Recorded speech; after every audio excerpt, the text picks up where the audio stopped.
सकती है, ये बड़ी जानकारी इस वक्त सामने आ रही है। हाईकोर्ट ने 4 सप्ताह में सुरजेवाला से जवाब मांगा है। कोर्ट ने कहा सुरक्षा जारी रखने के लिए साक्ष्य पेश करें। गृह मंत्रालय की तरफ से कोर्ट में याचिका लगाई गई है। सुरजेवाला को वर्तमान में कोई खतरा नहीं है। गृह मंत्रालय ने सुरक्षा एजेंसियों का हवाला दिया और कहा कि 30 सितंबर को कोर्ट में अगली सुनवाई होगी। तो ये बड़ी जानकारी इस वक्त आपको बता रही है, रणदीप सुरजेवाला की सुरक्षा हट सकती है। गृह मंत्रालय ने सुरक्षा एजेंसियों का हवाला दिया है। 30 सितंबर को कोर्ट में अगली सुनवाई होगी। कोर्ट ने पूछा है, सुरक्षा को लेकर जवाब मांगा है। रणदीप सुरजेवाला की सुरक्षा हट सकती है, ये बड़ी जानकारी चंडीगढ़ से इस वक्त सामने आ रही है। गृह मंत्रालय ने सुरक्षा एजेंसियों का हवाला दिया है। 30 सितंबर को अब कोर्ट में अगली सुनवाई होनी है।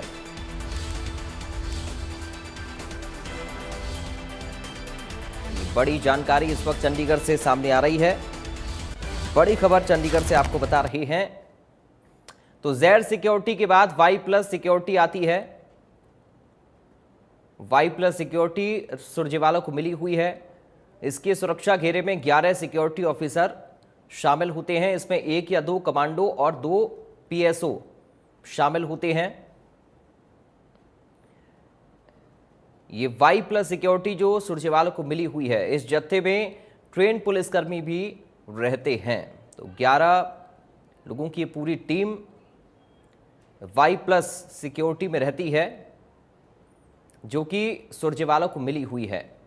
तो जेड सिक्योरिटी के बाद वाई प्लस कैटेगरी की सुरक्षा आती है, जो कि रणदीप सुरजेवाला को फिलहाल मिली हुई है। 11 सिक्योरिटी ऑफिसर इसमें शामिल रहते हैं। 2 पीएसओ होते हैं, कमांडो इसमें होते हैं, और जो भी पुलिसकर्मी रहते हैं वो सब ट्रेंड होते हैं।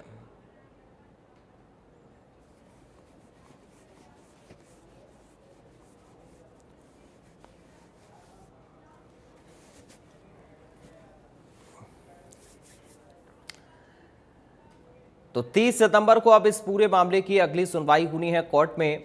कोर्ट में ये मामला पहुंचा है। गृह मंत्रालय की तरफ से याचिका लगाई गई है कोर्ट में रणदीप सुरजेवाला की सुरक्षा को लेकर, और कहा गया है कि सुरजेवाला को वर्तमान में किसी भी तरह का कोई खतरा नहीं है, लिहाजा उनकी ये सिक्योरिटी हटनी चाहिए।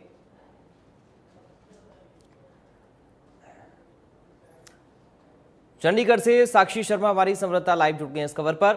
साक्षी, क्या जानकारी मिल रही है इस पूरी खबर को लेकर?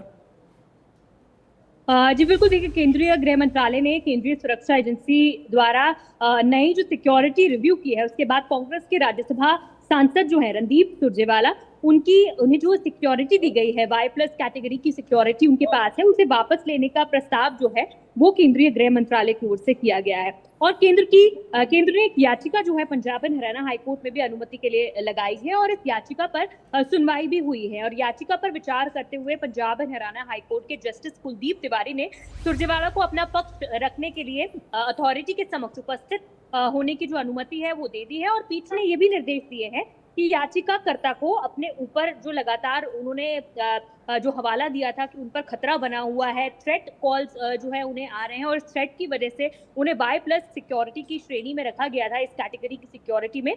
लेकिन अब जो आशंका है वो लगातार खतरे पर बने रहने की, इसको लेकर उन्हें साक्ष्य पेश करने होंगे। तो अपनी इस सिक्योरिटी की जो आवश्यकता है उसे कोर्ट के समक्ष सिद्ध करना होगा, और तभी एविडेंस जो है वो प्रस्तुत भी कोर्ट के समक्ष, इस पीठ के समक्ष करने होंगे।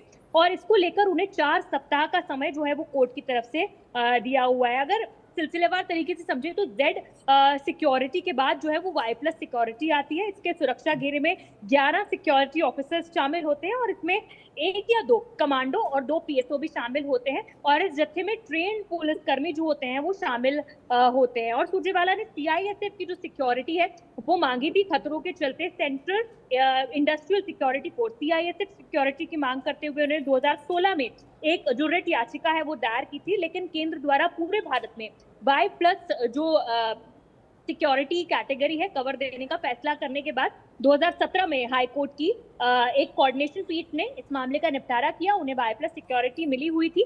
लेकिन आप बता दें कि एक बार फिर से जो अब रिव्यू मीटिंग्स चल रही है, इस रिव्यू में उनसे या जो अपना या तो हाई कोर्ट ने कहा है कि या तो अपनी जो थ्रेट है, जो अपनी आवश्यकता है, उसे सिद्ध करें वो कोर्ट के समक्ष, या फिर उनसे ये जो सिक्योरिटी है वो सिक्योरिटी वापस ले ली जाएगी। बहुत शुक्रिया आपका साक्षी, जानकारी और इस पूरी बातचीत के लिए। बढ़ते हैं आगे, चंडीगढ़ से एक और बड़ी खबर की बात करेंगे। सीटी परीक्षा को लेकर, बैठक को लेकर यह खबर सामने आ रही है। मुख्यमंत्री नायब सैनी की अध्यक्षता में बैठक जारी है। हरियाणा सिविल सचिवालय में बैठक हो रही है।